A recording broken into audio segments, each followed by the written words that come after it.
Hey guys, we're gonna take a look at this message that you might get. So what does this mean? This means that you have to install this Rosetta in order for some programs to work. M1, M2, and 3 computer. And it's not the same thing as Intel.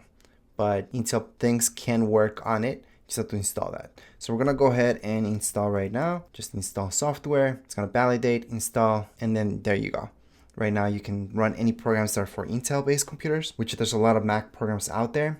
And there's other ones that you can download the correct version of the program, which would be best for your Mac, obviously, but they're gonna work regardless. So next time you try to open up the program, it should work just fine as long as you follow this tutorial. So right now we're gonna give it access and we are done. Anyways, that would be it for this video. If you guys have any comments, questions, you guys can write down here in comments area. Don't forget to subscribe and like. Thank you.